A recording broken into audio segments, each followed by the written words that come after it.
আজকাল সন্তান নষ্ট হয় বাবা মার আরেকটা বড় ত্রুটির কারণে, সেটা হলো পোলাপান চাইতে দেরি দিতে দেরি নাই।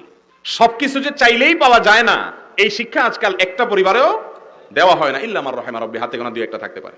সব বাপ মা সাধ্যে না থাকলে পারলে চুরি করে, পারলে নিজের জীবন শেষ করে ফেলে। আরে আমার ছেলে চাইলো দিতে পারলাম না, অস্থির হয়ে যায়। অথচ এই ছেলের জীবনে যত কিছু চাইবে বড় হওয়ার পরে সবকিছু পাবে? জীবনের সব চাওয়া পূরণ হয় মানুষের?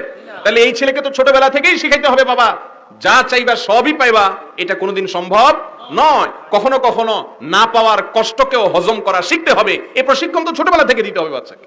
কিন্তু আমরা দেই, কোন জিনিসের দিকে চায়া দেখছে বাচ্চা, পাগলের মতো সেটা দেওয়ার জন্য অস্থির হয়ে যায়। শুধু তাই নয়, ছোটবেলায় পোলাপানের হাতে মোবাইল তুলে দিচ্ছে, টাকা পয়সা দিয়ে দিচ্ছে। আল্লাহ তাআলা কোরআনে বলেছেন, ওয়ালা তুতুস সুফাহা আমওয়ালাকুম, নির্বোধদেরকে, যারা নিজেদের ভালো মন্দ বুঝে না, এদের কাছে তোমরা তোমাদের সম্পদ দিও না। দামি মোবাইল দিয়ে দিচ্ছেন বাচ্চার হাতে, মোটরসাইকেল দিয়ে দিচ্ছেন পোলার হাতে, পোলা নষ্ট হবে না কি করবে? এই জন্য সন্তানকে কন্ট্রোল করা শিখাবেন। মনে রাখবেন, গাদা গরুর মতো খায়া তাজদাগড়া হওয়া, মোটা হওয়া, এটা তার জীবনের সফলতা। ছোটবেলা থেকে তাকে ত্যাগ করানো শিখাবেন। তোমার ভাইকে দাও, তুমি নিও না। পাশের বাসার লোকটাকে দিয়ে আসো, তুমি নিবা না।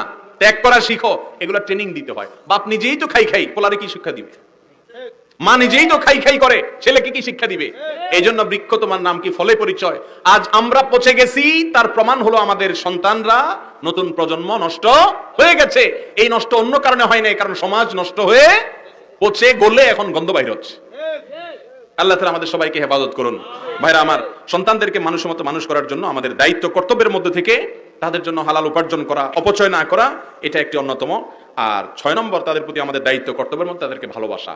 নবী করিম সাল্লাল্লাহু আলাইহি ওয়াসাল্লামের সামনে এক ব্যক্তি তার সন্তানকে চুমু দিয়েছেন, বা নবী সাল্লাল্লাহু আলাইহি ওয়াসাল্লাম চুমু দিয়েছেন। আরেক ব্যক্তি বলে, ইয়া রাসূলুল্লাহ, সন্তানকে চুমু দেওয়া হয়? আমার তো এতগুলা সন্তান আছে, আমি কখনো চুমু দেই নাই। রাসূল আকরাম সাল্লাল্লাহু আলাইহি ওয়াসাল্লাম তখন সন্তানকে আদর করা, ভালোবাসার ফজিলত বুঝাইছেন।